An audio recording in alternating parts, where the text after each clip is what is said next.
핀카스, 비나하스죠. 비나하스.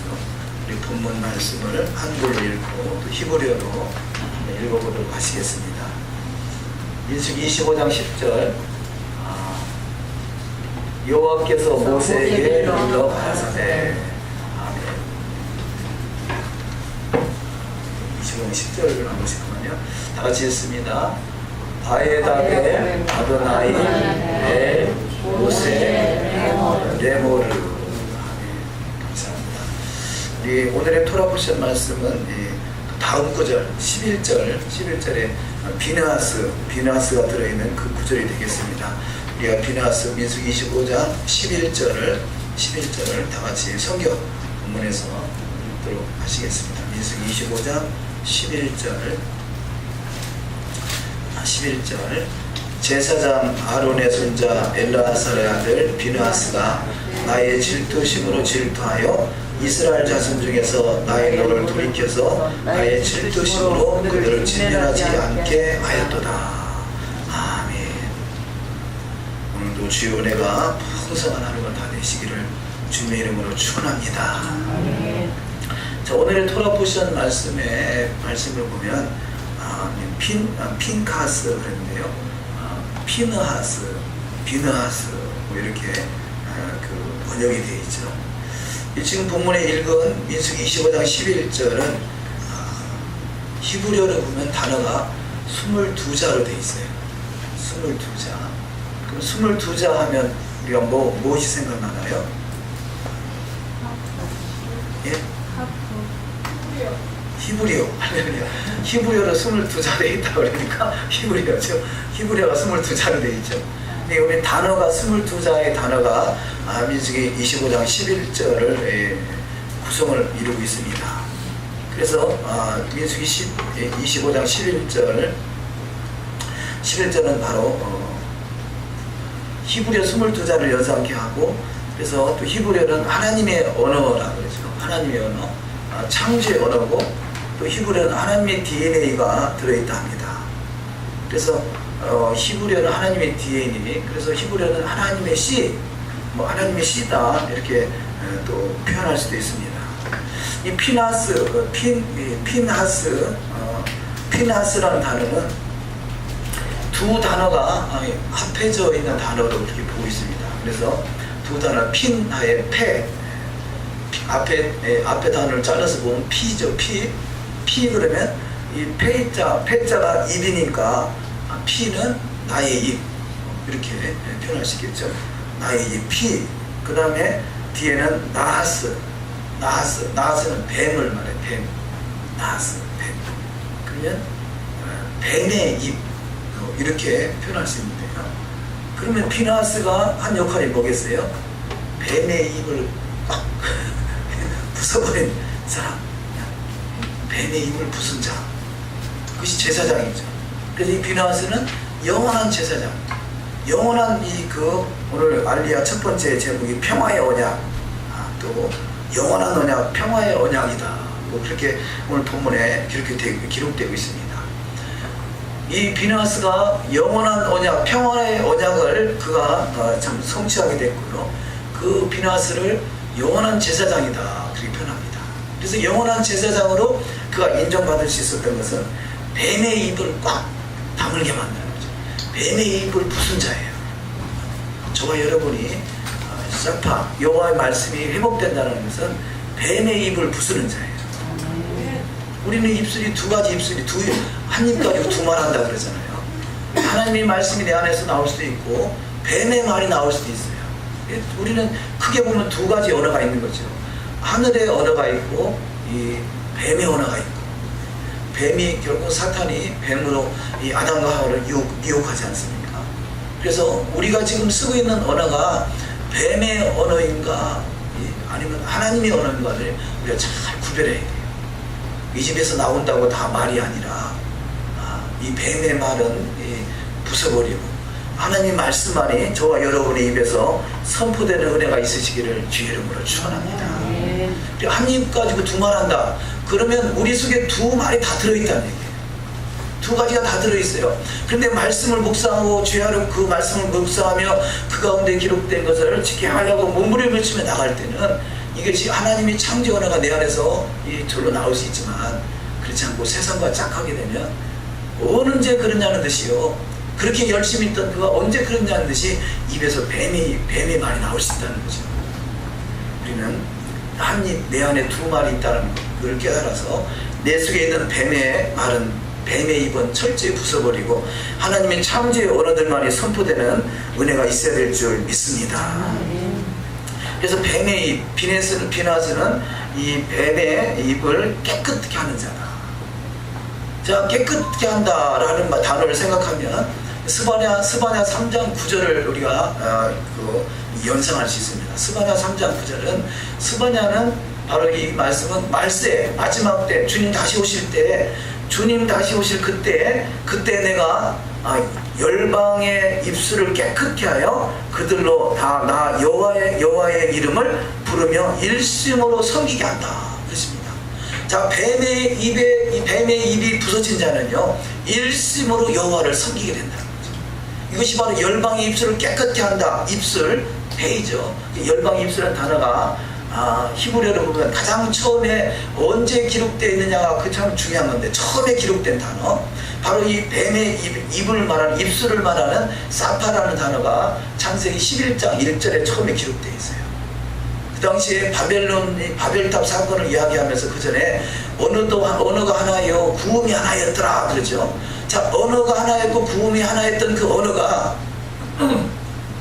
바벨탑 사건을 통해서 언어가 흩어져 버렸죠. 수많은 언어가 이 땅에 생기게 됐어요. 근데 수많은 언어가 생겼는데 그 언어가 다시 통일되는 시대가 오는 거죠. 언어가 다시 하나의 언어를 사용하는 시대가 오는데, 그때는 바로 주님의 다시 오실 주님의 때라, 재림의 때라 그렇게 부르고요. 그 바로 주님의 재림의 때 이루어질 일이 스바냐 3장 9절 조금 전에 읽어드린 말씀과 같이, 이 수많은 흩어졌던 언어가 흩어지니까 어떻게 됐습니까? 뱀의 입이 돼가지고 이 입에서 저주가 나오고 그런 언어들을 사용했었는데, 마지막 때 스바냐 3장 9절 읽은 말씀과 같이, 그때 내가 열방의 입술을 깨끗게 하여 그들로 다 나 여호와의 이름을 일심으로 부르게 된다. 일심으로 주님을 섬기게 된다. 바로 이 언어가 사파라는 언어, 이것을 히브리어로 보는 거죠. 우리가 지금 알아듣지 못해도 히브리어를 말씀을 사용하고 하려고 하는 것은, 바로 과거에 있었던 여러 가지 흩어졌던 언어들, 이 뱀의 언어들을 다 때려 부수고 오직 히브리어만이 내 입술에서 주장되는 은혜, 이때가 바로 주님의 재림의 때요. 그 주님의 재림의 때를 사모하기 때문에 우리는 히브리어를 사용하고 히브리어 찬양을 하고 말씀을 쓰면 언어가, 하나님의 창조의 언어가 회복되기를 원하시는 것이죠. 그래서 더욱더 이 창조의 언어 히브리어가 온전히 회복되는 축복이 임하시기를 주의 이름으로 축원합니다. 자, 그 또 다른 지금 이 피나스라는 단어를 피와 폐와 나스로 구분을 했는데요. 또 다르게 또 구분할 수도 있습니다. 그것은 그 폐와 요드와 눈을 한 단어로 봐서 파나라는 단어입니다. 파나는 향하다라는 뜻을 가지고 있습니다. 파나, 향하다는 뜻을 가지고 있고, 카스, 그래서 파나와 카스가 두 단어가 합쳐져서 피나스라고 하는데, 카스라는 단어는 울타리, 그 단어 그대로 파자하면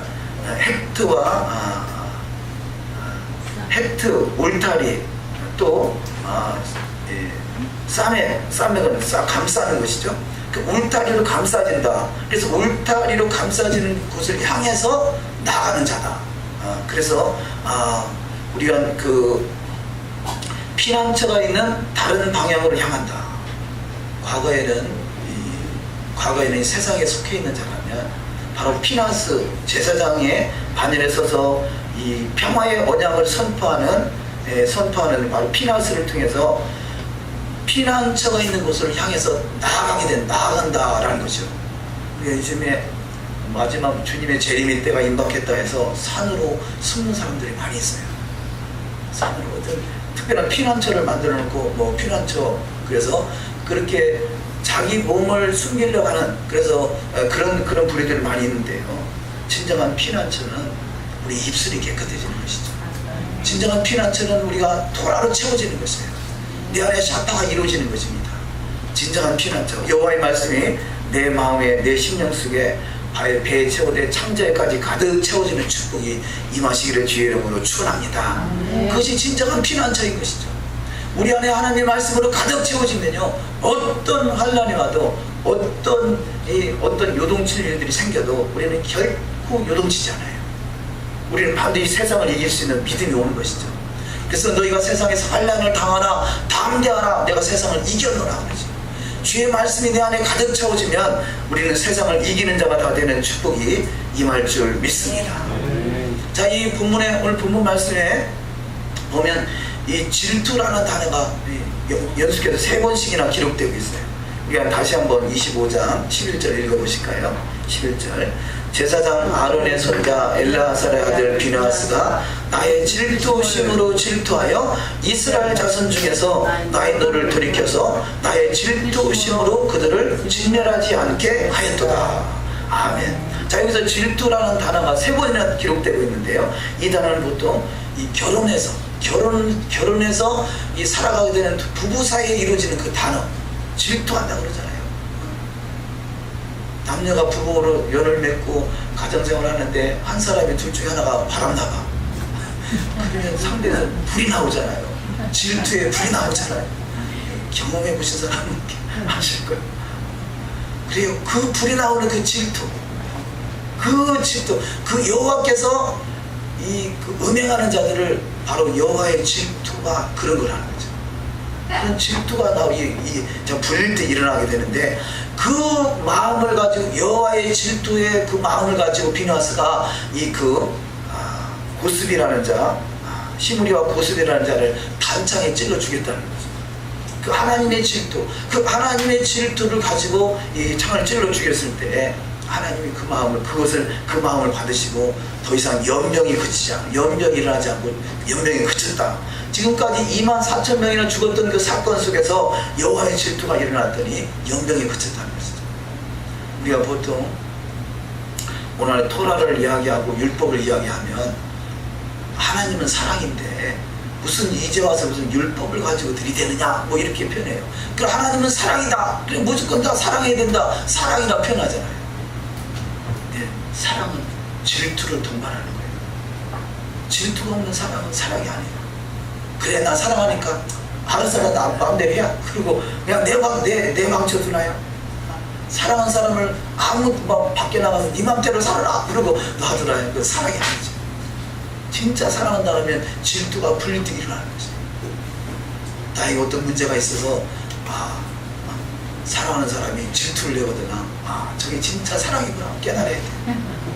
그냥 네 맘대로 해라, 나는 사랑하니까 난 다 용서할 수 있어. 그것은 하나님의 질투, 하나님의 사랑은 아닌 것이죠. 하나님의 질투, 하나님의 사랑. 자, 이 사건을 통해서 24,000명이나 죽어지던 그 사건이 잠잠해지는 그런 역사가 바로 비느하스를 통해서 나타났고, 이 비느하스를 통해서 마지막 때의 이 그림의 모습이라 할 수 있어요. 그래서 이 그리스도는 사랑만이 강조되는 것이 아니라 사랑과 공의가 강조되는 거죠. 공의가 없는 사랑은 사랑이 아닌 것입니다. 사랑과 공의,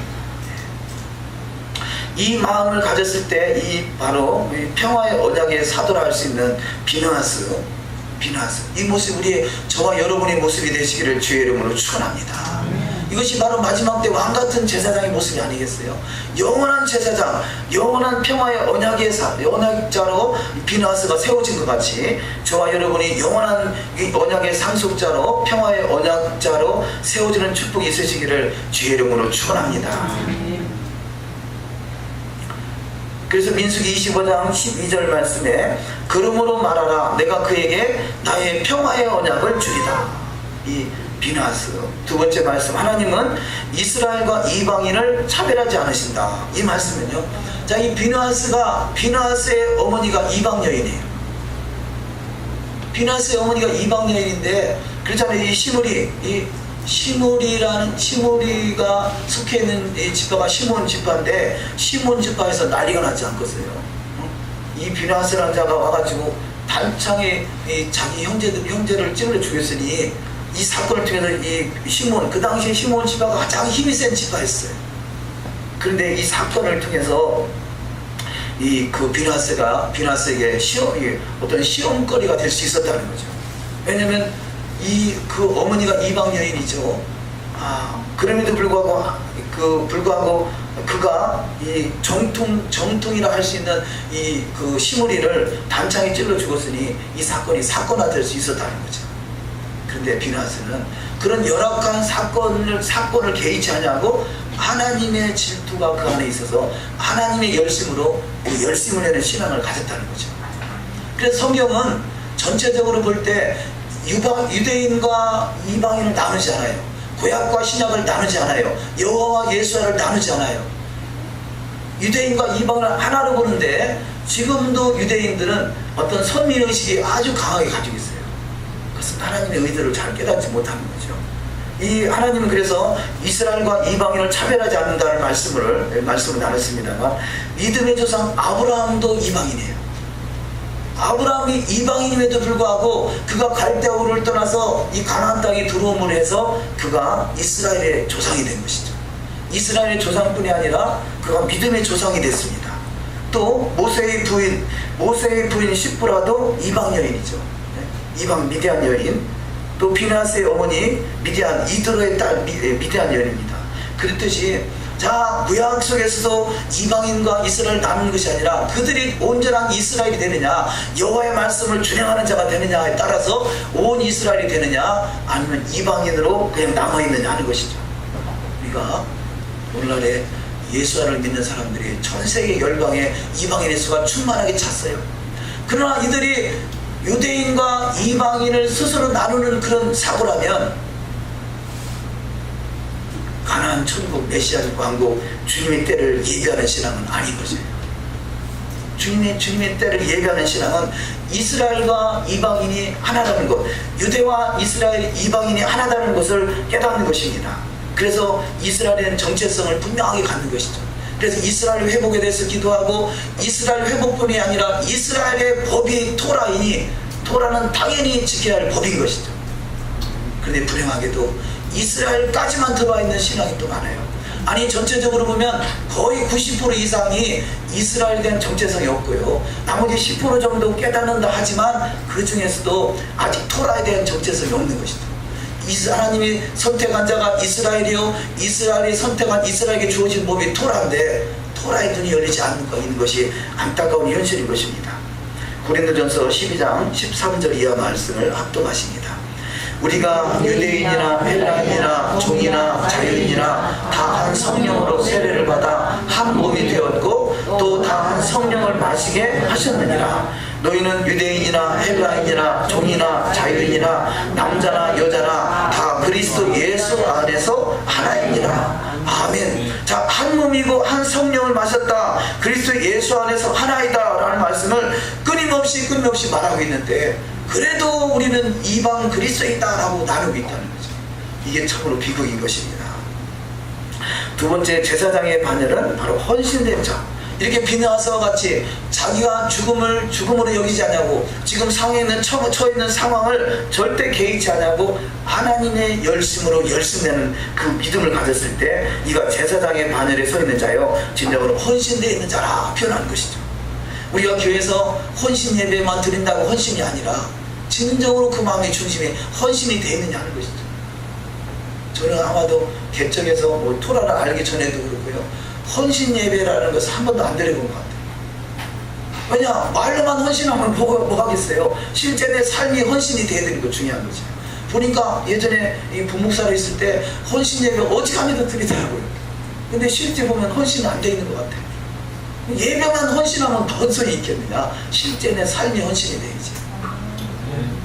그래서 우리가 진정한 헌신, 그래서 이 말로 하는 게 아니죠, 삶으로 보여주는 거죠. 삶으로. 우리 신앙이 삶으로 표현되는 신앙이 되시기를 주의 이름으로 축원합니다. 오늘 아는 분이 그 대안학교를 잘 하다가 이번에 정리를 하셨어요. 근데 정리한 그 원인을 이야기를 잠시 들어봤더니, 처음에 대안학교를 할 때 왜 대안학교를 하겠어요? 나름대로 어떤 기존의 어떤 학교에 대한 문제점 여러 가지가 또 발견되기도 하고, 또 말씀대로 살아야 되겠다는 의도도 있고, 또 말씀 여러 가지 뭐 어떤 의도가 있었겠습니다만, 그분이 대안학교를 시작할 때는요, 거기는 이 고등학교 학생들이 영어로 수업을 다 하더라. 아주 대단한 그 레벨에 있다 할 수 있겠죠. 그런데 이 처음에 시작한 너희들은 말씀대로 살면 지식이 더할 것이다 라는 생각을 가졌대요. 그래서 말씀대로 살다, 그래서 말씀대로 살기 위해서 대안학교를 하고, 특별히 이렇게 장소를 정해서 이렇게 집단으로 그 생활을 하면서 대안학교 운영했는데, 마인드 속에 우리가 말씀대로 살면 지식이 열려져서 뛰어난 사람들이, 놀라운 사람들이 이 지혜가 열리고 지식이 열리고 IQ가 높아지고 그런 쪽에 초점이 맞춰져 있었다는 거죠. 그런데 대안학교를 하면서 이것은 하나님의 뜻이 아니다는 거죠. 목적이 어디 있느냐? 지식이 열려져서 세계에서 인정받을 만한 그런 사람이 되기를 원한다는 것이죠.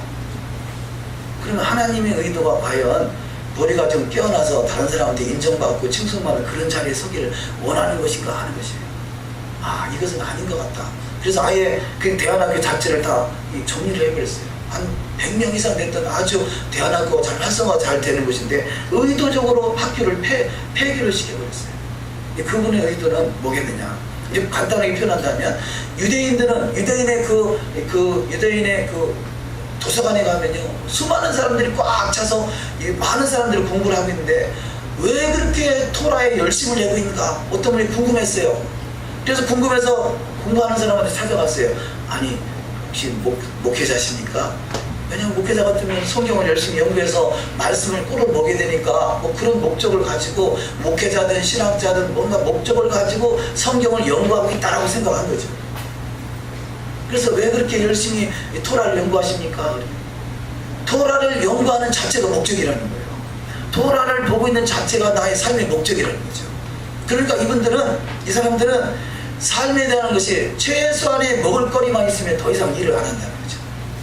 먹을 거, 마실 거, 입을 거, 최소한의 내가 살 수 있는 그 일용할 양식만 있으면 더 이상 그 일에 관심을 갖지 않고요, 나머지 시간은 다 토라에다 집중하고 토라를 연구하는데, 그러니까 토라를 읽는 자체가 목적인 거예요. 왜냐하면 저들은 토라를 하나님으로 보기 때문에, 토라를 하나님으로 보기 때문에 하나님과 대면하는 그 시간이 최고의 축복의 시간이라는 거죠. 할렐루야. 자, 우리는 토라 자체가 하나님이다 그렇게 표현하기는 그렇지만 그것이 틀린 말은 아니에요. 왜냐? 말씀이 육신이 되신 분이 예수 하시니까. 우리가 말씀을 읽고 말씀을 묵상하는 것이 바로 주님을 만나는 시간인 것이죠. 우리는 물론 기록된 말씀이 전부가 아니라 그분이 살아서 역사하시는 그 예수와 그분으로 임해야 되지만, 저들의 사고 자체는 대단하잖아요. 어떤 목적을 가지고 토라를 연구하는 것이 아니라, 그래, 우리는 이 토라를 히브리어로 창세기 11장까지 우리가 암송하게 되면 IQ가 150으로 올라간다 그러더라고요. 근데 우리가 IQ 150 올리기 위해서 지금 창세기 11장까지 이 토라를 히브리어로 암송하느냐, 아니면 그 암송 자체가 좋아서 하느냐, 목적이 다르잖아요. 내가 성공하기 위해서, 출세하기 위해서 토라를 보고 있다면 이 하나님에 대해서 벗어나는 것이에요. 많은 경우의 신앙생활을 출세하고 성공하기 위해서 신앙생활을 해요. 근데 진정한 목적은 주님을 사랑하기 때문에 하는 것이 신앙생활이에요. 만약에 목적이 달라지면 우리가 신앙생활에서 성공하고 출세하는데 목적을 두고 신앙생활한다면 그야말로 하나님을 실망시키는 신앙인 거죠. 하나님의 말씀을 지키는 것도 나를 사랑하는 자가 나의 계명을 지키려는 것이에요. 우리는 주님을 사랑하기 때문에 토라를 하는 것이에요. 주님을 더욱더 사랑하고 싶어서 토라를 하는 거예요. 목적이 거기 있지 않으면 이 하나님의 의도에서 벗어나는 것이에요. 우리는 주님을 사랑하기에 더욱더 주님을 사랑하고 싶어서 토라를 읽고 묵상하며 토라의 삶이 진행되는 신앙이 다 되시는 줄 믿습니다. 자, 그래서 우리의 목적도 분명한 목적을 하나님의 의도에서 잘 맞춰나가는 신앙이 되어야 되듯이, 지금 이방인과 이스라엘 나누지 않는다는 것, 하나님의 의도죠. 세 번째, 제사장의 관여는 헌신된 자. 헌신이 무엇인지 마가복음 10장 29절을 합독하십니다. 예수께서 가라사대 내가 진실로 너에게 이르노니 나와 및 복음을 위하여 집이나 형제나 자매나 어미나 아비나 자식이나 전토를 벌인 자는 금세에 있어 집과 형제와 자매와 모친과 자식과 전토를 100배나 받되 핍박을 겸하여 받고 내세에 영생을 받지 못할 자가 없느니라. 아멘. 자, 이 모습을 가지고 있는 자가 비나스를 알 수 있죠. 자, 레위 지파가 그랬고, 레위 지파 중에서 구별되는 이 제사장 지파가 그랬고, 제사장 중에서 비나스 같은 자가 이렇게 철저하게 구별되는 삶을 살았다는 것입니다. 그래서 구약에서 나오는 구별된 삶을 살아가는 제사장의 모습이 바로 제가 보기에는 바로 신약에 있는 제자의 모습인 것입니다. 제자의 삶. 그래서 제자 중에 제자, 그래서 마지막 때 왕 같은 제사장이 바로 제자의 삶이요 비나스 같은 자의 삶이 되시는 줄 믿습니다. 계시록 2장 10절 이하 말씀을 합독하십니다. 내가 죽도록 충성하라. 그리하면 내가 생명의 면류관을 내게 주리라. 너희도 산 돌같이 신령한 집으로 세워지고 예수 그리스도로 말미암아 하나님이 기쁘게 받으실 신령한 제사를 드릴 거룩한 제사장이 될지니라. 오직 너희는 택하신 족속이요 왕같은 제사장들이요 거룩한 나라요 그의 소유된 백성이니 이는 너희를 어두운 데서 불러내어 그의 기이한 빛에 들어가게 하신 자의 아름다운 덕을 선전하게 하려 하심이라. 아멘. 자, 구약 백성, 구약 시대에 있었던 사람들, 온전치 못한 그 시대도 이런 믿음을 가졌다라면요, 저와 여러분은 하늘에 속한 신령한 제사장으로 부름을 받은 자들이에요. 땅에 속한 제사장으로 부름을 받은 자들도 이런 삶이었다면 저와 여러분은 바로 여호와의 말씀, 토라의 말씀이 마음판에 새겨져서 하늘에 속한 신령한 제사장다운 삶이 다 되시기를 주의 이름으로 축원합니다. 자, 두 번째 말씀, 번성하라. 시몬 지파와 레위 지파. 지금 이 시므리라는 이 시므리, 창에 찔려 죽임을 당한 시므리가 바로 시몬 지파에 속해 있는 자예요. 자, 시몬 지파와 레위 지파는 인구수가 가장 적다라는 것입니다. 하나님은 번성하라 그랬죠. 생육하고 번성하라. 그런데 이 본문 말씀에 오늘의 토라의 말씀을 보시면 하나님이 기업을 물려주실 때 그 사람의 숫자대로 기업을 물려주더라는 거죠. 사람의 숫자대로, 번성한 만큼의 숫자대로 기업을 물려줘요. 그런데 시몬 지파는 결국 이 숫자가 가장 적은 숫자, 시몬 지파와 레위 지파는 가장 적은 숫자로 줄어들었다는 것이죠. 시몬 지파는 이렇게 어떤 음행 사건을 통해서 많은 사람이 죽임을 당했고요. 레위 지파는 성전에서 거룩한 기물을 만지는 사람이다 보니까 더 다른 지파들보다 더 화가 있게 되는 거예요. 너희들은 더 많이 선생이 되지 말라 그러잖아요. 우리가 가르침이 있다는 것은 얼마나 그만큼 책임이 중요한 것입니다. 우리가 보통 그랬잖아요. 교회에서 직분들 있지 않습니까? 장로가 있고 권사가 있고 집사가 있고 직분은 하나의 어떤 그 역할로서 주어진 것이지만 이것이 마치 계급장애나 되는 것 같아요. 나 왜 장로 안 시켜주는 거야? 예? 그것은 부모 말씀에 의지한다면 나 왜 더 많이 때려주세요. 그 얘기나 마찬가지입니다. 그래서 직분이 맡은 일이 많으면 많을수록 더욱더 우리가 더욱더 겸손하고 낮아져야 되는 것이죠. 이것이 바로 레위 지파를 통해서 주어지는 교훈이라 할 수 있습니다. 이 시몬과 레위는 디나의 사건, 동생, 그 형제 중에 동생 디나의 강간 사건을 통해서 세겜 사람들을 죽이는 그런 사건을 통해서 하나님이 창세기에서 저들에게 예언한 말씀이 있죠. 창세기 49장 5절 말씀. 시몬과 레위는 형제요 그들의 칼은 잔해하는 기계로다. 그들이 그 분노대로 사람을 죽이고 그 혈기대로 소의 발목 힘줄을 끊었음이로다. 그 노염이 혹독하니 저주를 받을 것이요 분기가 맹렬하니 저주를 받을 것이라. 내가 그들을 야곱 중에서 나누며 이스라엘 중에서 흩으리로다. 아멘. 자, 이 시몬과 레위 형제는 그들의 칼은 잔해하는 기계로다. 이렇게 저들의 잘못된 믿음을 통해서 저들은 시몬과 레위 지파가 가장 인구수가 적은 지파로 전락하고 말았습니다.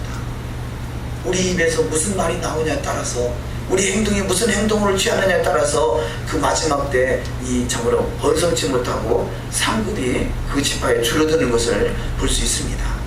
두 번째, 광야 생활이 주는 교훈. 하나님이 말씀이 온전히 선포되는 광야 교회에서 도태되는 자가 있다는 거죠. 자, 똑같은 광야 생활을 하고 있는데, 광야 교회 생활을 하고 있는데 어떤 사람들의 신앙이 도태되느냐. 첫 번째, 하나님과 재물을 경하여 섬기는 사람. 두 번째, 탐욕으로 인해서 교회에 깊숙이 들어가지 못하는 사람. 그렇잖아요. 신앙생활을 열심히 하면 야, 교회에 그렇게 빠지는 거 아니야? 이렇게 그렇게 표현하지 않습니까? 세 번째, 세상에 먹고 마시는 쾌락을 끊지 못하는 사람. 광야 생활에서 저는 도태되는 자라는 거죠. 네 번째, 주의 종의 허물을 들추어 비방하는 사람. 다섯 번째, 원망하며 하나님의 말씀을 거역하는 사람. 여섯 번째, 당을 지어 주의 종을 대적하는 사람. 일곱 번째, 주의 말씀을 시험하는 사람. 여덟 번째, 행음하는 사람. 이들이 광야교회에서 도태된다는 것입니다. 당을 지어 주의 종을 대적하는 사람. 좀 전에 고라와 다단과 아비라는 말씀들이 전전에 있었죠. 여호와의 말씀인 토라는 말세를 만난 우리에게 거울이 됩니다. 고린도전서 10장 5절 이하 말씀을 합독하십니다. 그러나 저희의 다수를 하나님이 기뻐하지 아니하신 거로 저희가 광야에서 멸망을 받았느니라. 저희 중에 어떤 이들이 원망하다가 멸망시키는 자에게 멸망하였나니 너희는 저희와 같이 원망하지 말라. 저희에게 당한 이런 일이 거울이 되고 또한 말세를 만난 우리에게 경계로 기록하였느니라. 아멘. 자, 조금 전에 읽었던 여덟 가지 말씀, 하나님과 재물을 경하여 섬기고 탐욕으로 인해서 교회에 깊숙이 충성하지 못하고 세상에 먹고 마시고 쾌락을 끊지 못하고 주의 종을 허물을 들추고 원망하며 하나님의 말씀을 거역하고 당을 짓는 사람, 주의 말씀을 시험하는 사람, 행음하는 사람들은 이것이 바로 성경 속에서 나오는 토라 속에 나오는 사람들과의 거울의 모습이요, 저들이 말세를 만난 우리에게 경계하라, 깨달으라고 주신 말씀이라는 것이죠. 자, 세 번째 말씀, 행한 대로 갚아주시는 하나님이십니다. 첫 번째, 인구조사에서 유다 지파의 인구가 가장 많습니다. 자, 시몬과 레위 지파 12지파 중에서 이 두 지파는 인구가 가장 적다라면 유다 지파는 인구가 가장 많다는 것이죠. 이 말은 하나님이 이 루벤을 장자로 처음에 세웠지만 루벤의 역할을 감당하지 못하니까 유다 지파에게 하나님이 축복이 내려갔어요. 그래서 이 유다 지파가 가장 많은 인구수를 가지고 있고, 그래서 가장 많은 인구수를 가지고 있다는 얘기는 가장 큰 땅을 기업으로 받았다는 거죠. 그래서 유다, 바로 예루살렘 성이 있는 지역이 바로 유다 지파의 지역이요, 남유다, 예루살렘 성 앞에 이 엔게디 그 사해바다 쪽이 다 유다 지파의 땅이에요. 마지막 때 회복될 땅이 유다 지파고, 이곳이 바로 천년왕국의 가장 핵심 중심이 되는 지역이죠. 그러니까 이 장자로서, 장자는 아니었지만 장자의 믿음을 보였을 때 가장 많은 축복을 허락하셨다는 것입니다. 그래서 행한 대로 갚아주시는 것이죠. 우리는 더욱더 할 수만 있으면 더욱더 주의 일에 힘쓰시는 자가 되시기를 주의 이름으로 축원합니다. 자, 첫 번째, 야곱의 예언대로 장자의 고난이 넷째 아들은 유다에게 돌아갑니다. 창세기는 이것을 예언하고 있는 것입니다. 창세기 49장 10절, 홀이 유다를 떠나지 아니하며 치리자의 지팡이가 그 발 사이에서 떠나지 아니하시기를 실로가 오시기까지 미치리니 그에게 모든 백성이 복종하리로다. 자, 홀은 왕의 권세를 말하고요, 실로는 예수와 다시 오실 그분을 말하는 것이죠. 그래서 홀이 이 왕의 권세가 유다를 떠나지 아니한다, 치리자의 지팡이가 그 발 사이에서 떠나지 아니하시기를 실로 예수가 오시기까지 바로 미친다, 이루어진다는 말씀이죠. 자, 이렇게 예언되어 있는 말씀대로 이루어집니다. 우리가 보통 어르신들이 아이들을 보면서 뭐라고 그러나요? 어릴 때 3살 버릇이 8까지 간다고 그러나요? 어릴 때 떡잎부터 한다, 그런 표현들이 있잖아요. 우리 신앙은 그 사람이 어떻게, 물론 하나님의 은혜로 변화될 수도 있지만, 당연히 변화돼야 되겠지만, 우리가 지금 하고 있는 행동이 어떤 행동을 취하고 있는가, 그것이 그 열매를 통해서 열매로 또 거둬질 수 있다는 것입니다. 창세기에서 예언되는 모든 말씀들이 지금 시몬이나 레위나 유다나 그대로 거두어져 가고 있는 것을 보고 있는 것이죠. 그래서 이 모든 것이 하나님의 은혜가 아니고서는 이런 열매를 거둘 수 없기에 더욱더 은혜 안에 거하시는 복된 신앙이 되어야 될 줄 믿습니다. 세 번째, 루벤은 성우와 간통하여 장자의 특권을 상실하죠. 장자. 요셉 지파는 장자의 두 분길 에브라임과 므낫세의 축복을 받습니다. 이스라엘 12지파 중에서 나중에는 결국 마지막 때는 13지파가 된다고 보는데요, 12지파에서 13지파로 나눠지는 데 있어서 바로 이 요셉에게 있던 에브라임과 므낫세가 두 분깃으로 나눠지더라는 것이죠. 그래서 12지파도 하나를 나눠서 13지파로 나누는 그 하나님의 은혜, 왜냐? 요셉의 믿음을 통해서 두 지파로 축복을 받게 됩니다. 저와 여러분의 믿음을 통해서 장자의 축복도 임하시고 두 지파의 축복도 임하시기를 주의 이름으로 축원합니다. 그것은 바로 믿음대로 된다는 것이죠. 행한대로 된다는 것이죠. 다섯 번째, 장자의 제사장권은 우상척결 헌신한 레위 지파에게 넘어갔고요. 또 성경은 창세기가 예언서로 마지막 때까지 이루어집니다. 그래서 에스겔서의 마지막 때 보면 다시 이 이스라엘의 지파들이 땅을 기업으로 받는 사건이 마지막에 기록되고 있습니다. 이 땅이 회복되는 것이 바로 하나님의 천년왕국인 것이죠. 두 번째, 하나님은 공평하시다는 것입니다. 그래서 행한 대로 갚아주시는 분이다. 두 번째, 열매 맺은 대로 갚아주십니다. 민수기 26장 54절을 압도하십니다. 수가 많은 자에게는 기업을 많이 줄 것이요 수가 적은 자에게는 기업을 적게 줄 것이니 그들의 죄사함을 입은 수대로 각기 기업을 주되. 아멘. 할 수만 있으면 자녀를 많이 낳으시기를 주의 이름으로 축원합니다. 수가 많은 대로 기업을 주시겠다고.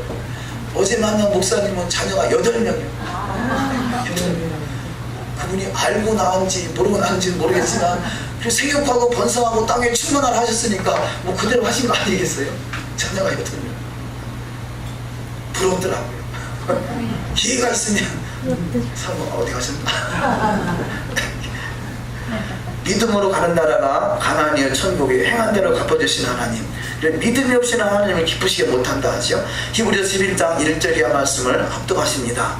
믿음은 바라는 것들의 실상이요 보이지 않는 것들의 증거니 선진들이 이로써 증거를 얻었느니라. 믿음이 없이는 하나님을 기쁘시게 하지 못하나니 하나님께 나아가는 자는 반드시 그가 계시는 것과 또한 그가 자기를 찾는 자들에게 상 주시는 이심을 믿어야 할지니라. 그리스도를 위하여 받는 수모를 내금의 모든 보화보다 더 큰 재물을 여겼으니 이는 상 주심을 바라봅니다. 아멘. 자, 믿음이 있다 하니까 그러면 자녀를 많이 낳는 사람이 믿음 있는 사람이잖아요. 근데 성경적인 원리는 육의 자녀만 자녀가 아니라 영의 자녀가 진짜 자녀잖아요. 내가 지금 육의 자녀를 낳을 수 없다, 나는 끝났네, 그게 아니라 영의 자녀를 많이 낳으시기를 주의 이름으로 축원합니다. 이것이 진짜 믿음이죠. 그래서 더욱더 큰 믿음을 가지고 많은 사람을 옳은 대로 인도하여 하늘의 별과 같이 빛나는 축복이 있으시기를 주의 이름으로 축원합니다. 네 번째, 모세의 후계자, 상속이 있는 자, 자기 죄에 죽었고 아들이 없나이다. 이 상속권. 자, 이 집안에는 아들이 없이 여자만 셋이 있어요. 근데 아들이 죽었어요. 아버지도 죽고 아들이 죽었어요. 그러니까 이 재산을 상속을 내려줘야 되겠는데, 토라에 보면 토라의 법대로 한다면 상속을 내려줘야 되는데, 그런데 아들이 없을 때 어떻게 상속하나 그런 말이 없어요. 그런데 그래서 그 통례대로 이 재산이, 이 집안에 오는 재산이 조카들에게 내려가게 생겼어요. 그러니까 이 딸 셋이 성경을 연구하다 보니까 구체적으로 이런 부분이 명시되어 있지 않다고 해요. 그래서 모세에게 권유를 하는 거죠. 우리 집안은 몇 차에 쳐서 아버지가 돌아가시고 어머니도 안 계시고 남자들이 없는데 여자들이 재산을 상속해야 되지 않겠습니까? 라고 권유를 하는 거예요. 그랬더니 모세가 하나님 앞에 기도하고 나서, 아, 맞다, 여자도 상속권이 있다. 하나님의 그 제가를 받아서 그 이 상속권이 여자에게 내려가게 되는 거죠. 자, 이렇듯이 토라에서 분명하게 말하지 않는 부분에 대해서 우리가 살아가다 보면 그런 부분들이 문제로 나타날 수 있다는 것이죠. 그럴 때, 자, 기록된 토라를, 그것이 기준이지만 기록된 토라를 가지고 정확하게 이게 설명이 어려울 때는 이렇게 이 모세를 통해서, 지도자를 통해서 하나님 말씀이 다시 재해석돼서 나올 수 있다는 것이죠. 재해석돼서 이것을 그 미시파트라는 단어, 이게 토라에는 크게 두 가지가 있다겠죠. 호크라는 단어가 있고 미시파트라는 단어가 있는데, 호크라는 단어는 영원한 피례예요. 변하지 않는 영원한 피례. 이런 것들이 주로 이제 절기. 절기는 변하지 않는 거예요. 시대에 따라 변하는 것이 아니라 변하지 않는데, 그런데 미시파트라는 것은 그 상황과 사건에 따라서 해석이 가능하다는 거죠. 그래서 토라에는 그런 크게 두 가지 부류가 있다는 것입니다. 그런데 이 미시바트, 그래서 그러면 이 재산을 물려가는데 왜 자기 죄에 죽었고라는 말을 쓰느냐? 여기 본문에 등장하는 사람은요, 우리가 본문에 우리 성경에는 정확하게 표현되어 있지 않지만 이 미드라시에 보면 이 자기 죄에 죽은 사람을 누굴 말하느냐? 그 전에 이 지금 민수기 25장이 오기 전에 그 안식일 날 나무 하다가 돌에 맞아 죽은 사람이 있잖아요. 안식일 날 아무것도 하지 말라고 했는데 나무를 했다. 그럼 이 사람은 어떻게 할 것이냐? 이때 돌로 쳐 죽여라. 하나님의 그 명령이 떨어지는 거예요. 그래서 돌에 맞아 죽은 사람, 이 사람은 남에게 피해를 준 건 아니거든요. 안식일을 어겼긴 했지만, 법을 어겼긴 하지만, 토라를 어기긴 했지만 남한테 피해를 준 사건은 아니에요. 그러나 안식일을 어겼기 때문에 돌에 맞아 죽는 사건이 기록되어 있죠. 그래서 자기 죄에 의해서 자기 죄에 죽었고 아들이 없나이다. 그래서 이렇게 표현하고 있는 거죠. 자, 자기 죄. 모세가 그래. 모세가 하나님이 반석을 명해서 물을 내라 그랬는데 반석을 명하지 않고 반석을 2번 쳐서 물을 냈잖아요. 근데 이 반석을 쳐서 물을 낸 사건을 통해서 하나님은 하나님의 약속대로 물은 냈어요. 물은 내서 사람들에게 피해는 간 게 아니단 말이에요. 그냥 모세는 하나님의 말씀은 거역된 것이 된 거죠. 반석을 명하지 않고 반석을 쳤기 때문에 마찬가지로 안식일을 어기는 것이 다른 사람의 피해를 준 건 아니지만 하나님의 말씀을 어긴 것은 된 거죠. 이런 사건. 그래서 자기 죄라는 그런 말을 쓰고 있습니다. 자, 어떠든지 모세가 가나안에 들어가지 못한 죄는 무슨 죄겠어요? 모세는 가나안에 들어가지 못했다라고 성경은 기록하고 있는데 이것이 다른 사람에게 피해를 준 죄. 만약에 다른 사람에게 피해를 입혔다면 모세도 아마도 그야말로 하나님의 나라에서 끊어졌을지도 몰라요. 근데 모세는 다른 사람에게 피해를 준 죄가 아니라 자기 죄가 됐던 것이죠. 우리가 물론 할 수만 있으면 죄를 짓지 않아야 되지만 자기 죄도 짓지 않아야 되지만 성경은 이렇게 구분되는 것을 볼 수 있습니다. 민수기 20장 10절 합독하십니다.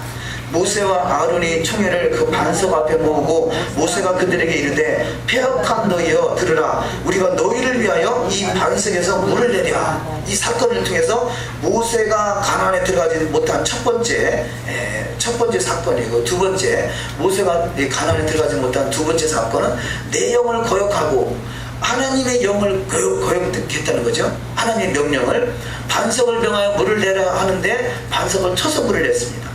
자, 이게 별거 아닌 것 같지만 우리가 이런 일들이 얼마든지 우리에 일어날 수 있다는 것이죠. 먼저 민수기 20장 8절을 합독하십니다. 너희는 반석에게 명하여 물을 내라. 그 손을 들어 그 지팡이로 반석을 2번 치매 물이 많이 솟아나오므로 회중과 그들의 짐승이 마시니라. 자, 반석을 쳐서 물을 내서 회중은 먹었어요. 하나님이 예정한 대로 먹었지만 모세는 하나님의 명을 거역한 것이 됐다는 것이죠.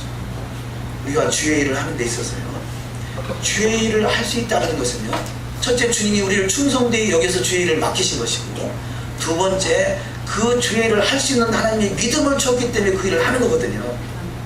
믿음이 내 안에 왔기 때문에 하나님의 일을 시켰고 그 일을 감당할 수 있는 것이에요. 그런데 우리가 주의 일을 하면서 때로는 툴툴거릴 수 있잖아요. 그 툴툴거리는 것은 자기 죄가 되고 기껏 일해놓고 입으로 다 까먹어. 그런 경우가 많이 있어요. 실컷 주의를 해놓고요, 상급이 없어. 왜 그런가? 이해가 안 되는 거예요. 왜 그런가? 왜냐? 입으로 다 까먹은 거죠. 그런 경우를 주변에서 많이 보게 되더라고요. 우리가 주의를 할 수 있다는 것은 하나님의 은혜예요. 철저히 하나님 은혜예요. 모세가 무슨 능력이 있어서 반석을 명한다고 물이 나오고 반석을 친다고 물이 나오겠어요? 하나님께서 이미 다 준비해 놓으셨기 때문에 그냥 하나님의 도구로 쓰임만 받으면 하나님의 역사가 나타나는 것이죠. 홍해를 어떻게 모세의 지팡이를 가지고 가를 수 있겠어요? 하나님이 다 준비시켜 놓고 하나님이 모세를 통해서 상급을 주시려고 모세 지팡이를 내밀었더니 갈라지는 것이죠. 우리가 주의 일을 어떤 크든 작든 내가 뭔가 주의 일을 감당하고 있다면 그것이 하나님의 은혜인 것이에요. 그래서 우리는 감사할 수밖에 없는 것이에요. 내가 주의 일을 감당하면서 감사가 끊어지고 내 안에 불평이 나오고 있다면 이게 자기 죄를 짓고 있는 거예요. 기껏 주의 일을 하면서도 자기 죄를 짓고 있는 것이에요. 우리는 결단코 자기 죄를 범하는 어리석은 일이 하나도 없으시기를 주의 이름으로 축원합니다. 세 번째, 나의 거룩함을 그들의 목전에서 나타내지 아니하셨다는 거죠.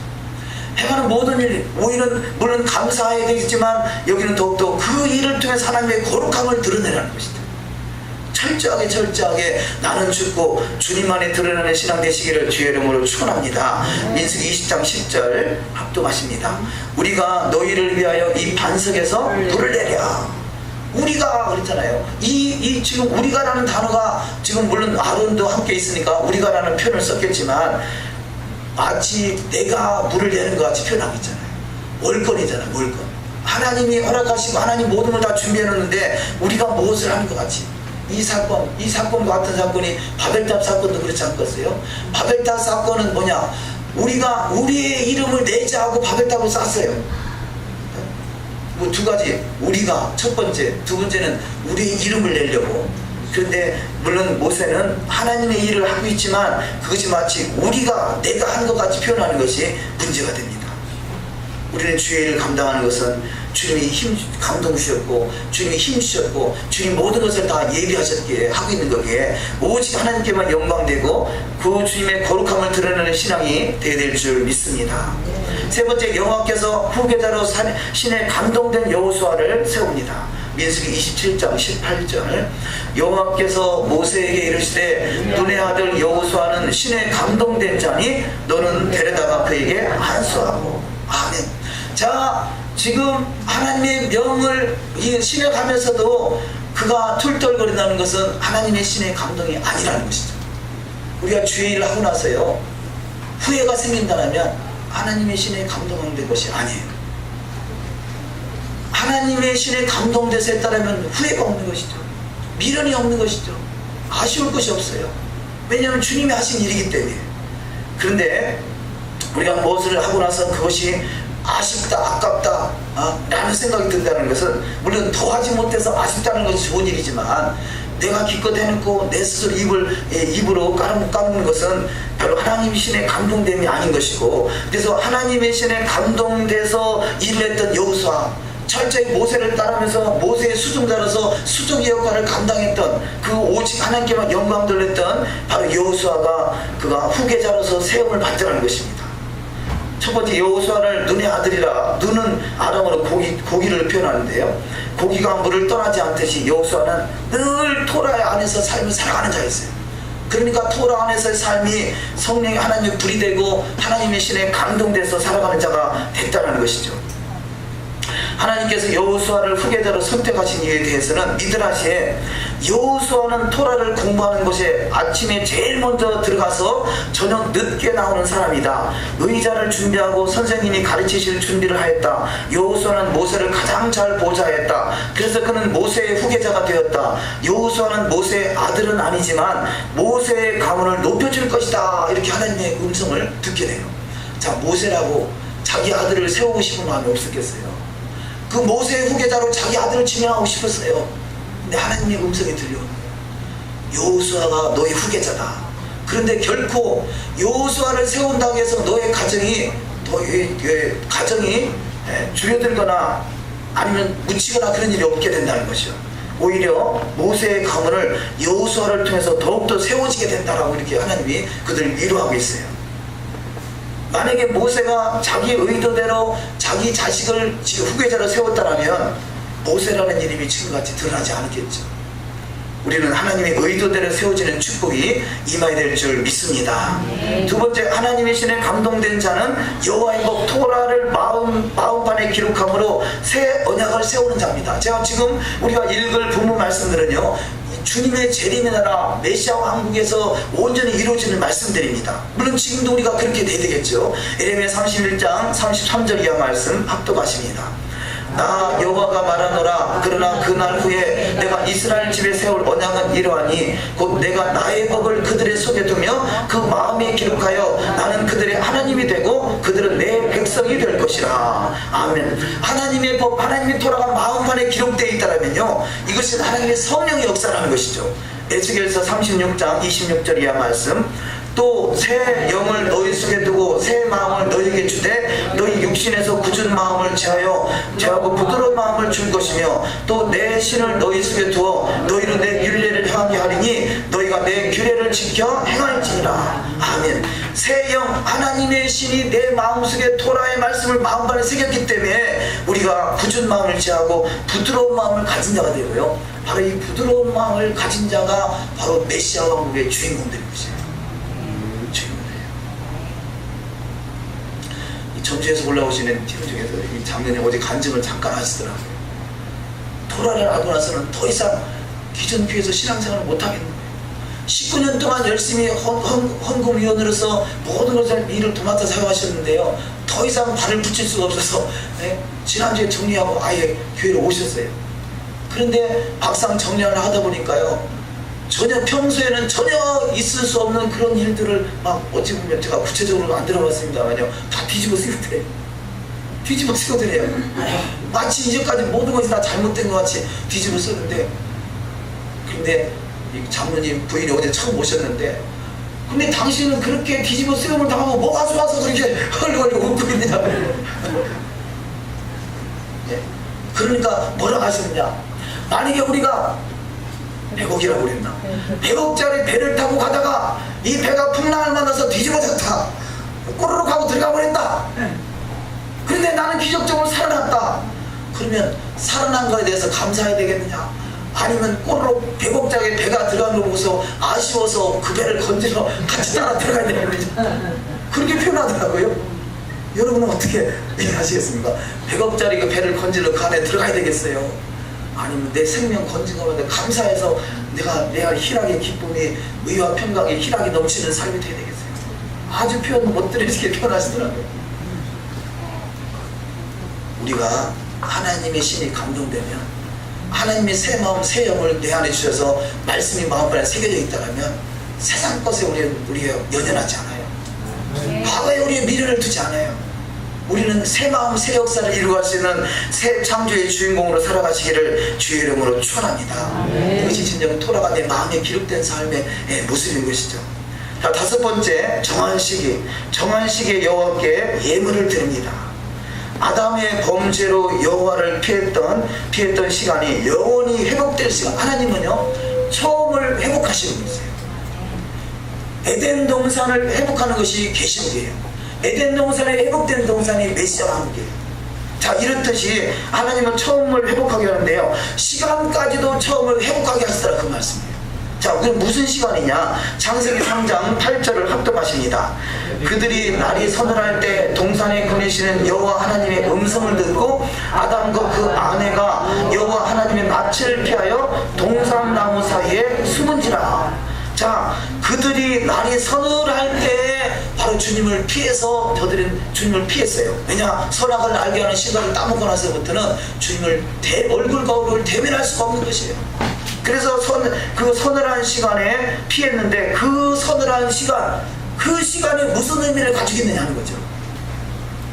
예수께서 결론적으로 표현한다면요, 십자가에 달리신 시간이 오전 9시고요 그리고 운명하는 시간이 오후 3시예요 오후 3시라는 그 시간이 바로 창세기 3장 8절에 기록된 날이 서늘한 시간이라는 거죠. 세상에나 아담이 범죄한 그 사건의 초입 서늘한 시간, 그 시간을 하나님이 끊임없이 기억하게 하고요, 아침으로 오전 9시, 오후 3시로 아침으로 저녁으로 상번제를 드리게 하잖아요. 매일 하루에 2번씩 아침으로 저녁으로 상번제를 드리는 시간이 바로 저녁 시간에 날이 서늘한 시간이에요. 하나님이 그것을 기억나게 하는 거죠. 만약에 이 히브리적 관점이 있다면 우리가 왜 오후 3시에 상번제를 드리고 예수께서 십자가에서 오후 3시에 운명하셨느냐 하는 것을 우리가 조금 더 이해할 수 있다면, 아담의 범죄를 기억하게 하고 너희는 2번 다시 그 길을 걷지 말라는 것이죠. 너무 기가 막히잖아요, 세상에. 그래서 아구달 9일날 이 이스라엘 백성들이 가나안 땅에 12명의 정탐군이 올라갔다가 내려와서 부정한 말을 했던 그 사건, 40일이 돼버리고, 이 사건이요, 제1성전이 무너진 날도 아구달 9일이고요 제2성전이 무너진 날도 아구달 9일이고요 또 유대인들이 수많은 그런 엄청난 화를 다하는 날이 거의가 많은 시간에 아구달 9일을 기억하게 만드는 거죠. 하나님은 죄송합니다. 하나님은 잔인하셔. 얼마나 잔인할까. 씹고 또 씹고 또 씹어서 정확하게 기억하게 하시는 거죠. 세상에 날이 서늘한 그 시간을 기억나게 했어요. 그래서 이 나다나엘이 무화과 나무 밑에 있을 때 하나님이 네가 진정한 이스라엘이다. 네 속에 간사한 것이 없도다. 하나님 나를 어떻게 알아보십니까? 네가 무화과 나무 아래에 있을 때 내가 너를 알아보았다. 유대인들의 시각으로 볼 때는요, 이 아담과 하와가 범죄하고 나서 부끄러워서 가장 먼저 한 일이 뭐예요? 무화과 나무 잎을 엮어서 치마를 했어요. 뭔가 좀 부끄러움을 가려보려고. 저들이 이스라엘 백성들이 무화과 나무 아래에 있다는 이야기는 토라를 통해서 우리 조상 아담과 하와와 같이 부끄러운 일을 당하지 않으리라 라는 의미를 말씀하고 있는 것이죠. 그래서 성경은 처음부터 창세기 1장 1절부터 전혀 가감하지 않고 그대로 계시록까지 계속해서 이루어간다는 것이죠. 그래서 너희가 옛적 선한 길을 보라는 것이죠. 처음으로 돌아가는 것이죠. 우리는 창세기 1장 1절로 돌아가야 돼요. 대체 하나님의 천지를 창조하신 그 창조가 온전히 회복되는 것이 새하늘과 새 땅으로 이 땅에 도래하는 것이죠. 그래서 그 새하늘 새 땅은 우리가 새하늘과 새 땅을 향해 달려가는 것이 아니라 처음으로 돌아갈 때 새하늘과 새 땅을 누리게 되는 것입니다. 왜냐하면 타락 이전의 모습으로 가는 것이 새하늘과 새 땅인 것이죠. 두 번째 말씀 마태복음 27장 46절 합독하십니다. 제9시 즈음에 예수께서 크게 소리질러 가라사대 엘리 엘리 라마 사박다니 하시니 이는 곧 나의 하나님 어찌하여 나를 버리셨나이까 하는 뜻이라. 여기 지금 이 제9시는 우리 시간과 시차가 6시간 차이 나니까 9시에다가 시간을 합하면 오후 3시가 됩니다. 오후 3시.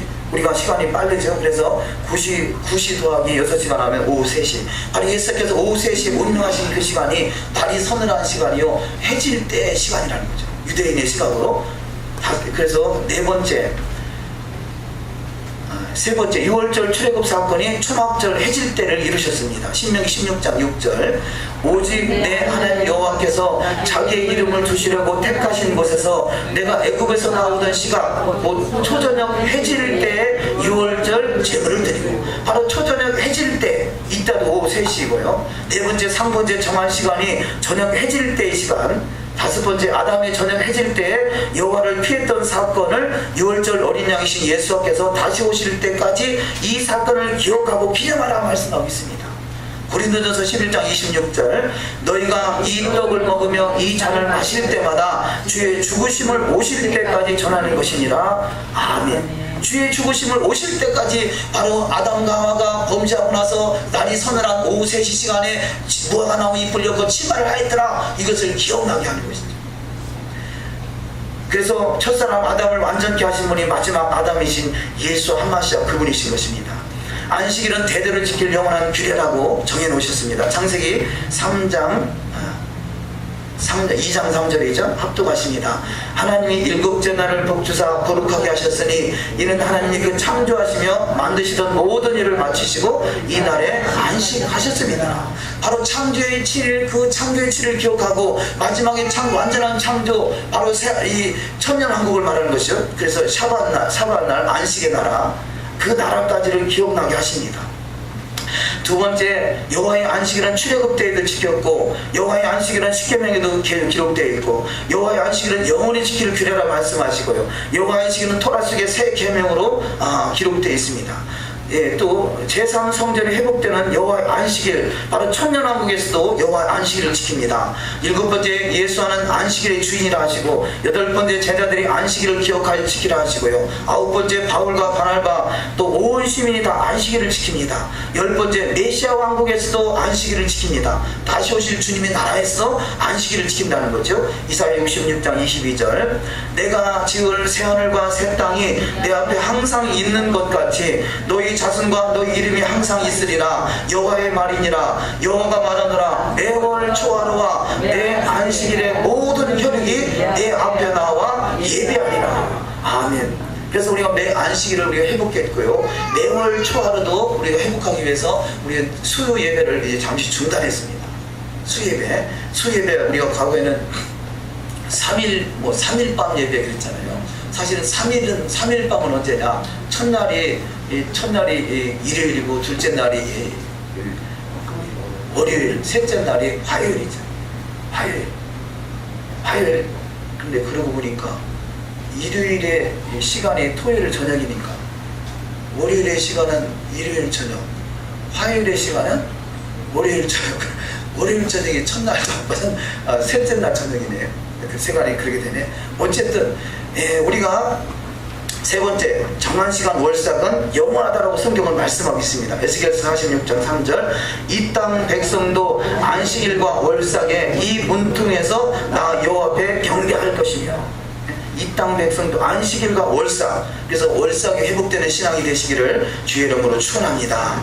여섯 번째 여호와의 영원한 절기다. 여호와의 영원한 절기, 이 지금 여호와의 일곱 절기는 축복의 사이클이죠. 그래서 절기는 구원의 여정을 나타내고요. 구원의 여정을 정확하게 6월절은 바로 구원받은 것이요, 초막절은 구원받은 자가 주님과 함께 메시아 왕국에 들어가 결혼하는 것이, 그래서 구원의 여정. 또 절기는 여호와의 결혼의 여정. 그래서 구원은 바로 예수님과 약혼이요, 바로 이 마지막 6월절은 예수님과 약혼이요, 마지막 초막절은 예수님과 결혼하는 것을 많이 표현하죠. 또 절기는 여인이 잉태하여 자녀를 낳는 과정을 정확하게 잘 표현하고 있습니다.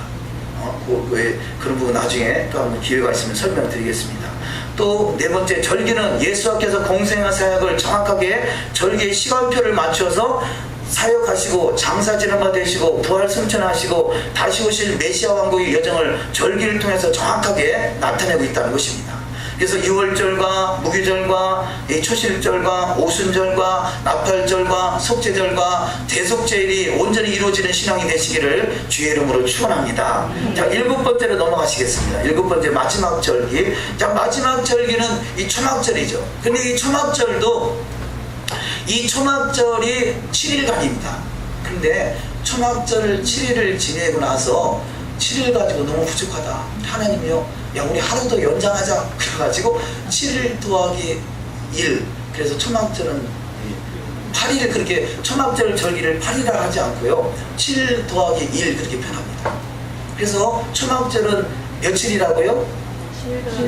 7일 더하기 1. 그 말이나 같은 것 같지만, 왜냐면 초막절 절기는 7일을 정해져 놓고 그렇잖아요. 서로 사랑하는 사람이 같이 있다 보니까 너무 아쉬운 거예요. 그래서 하루 더 연장하자. 그래서 7일 더하기 1이 됩니다. 그 7일 더하기 1은 뭐냐? 이 7일의 완성은 메시아 왕국이라면 메시아 왕국 다음에 새하늘과 새 땅을 더하기 1을 표현하는 것이죠.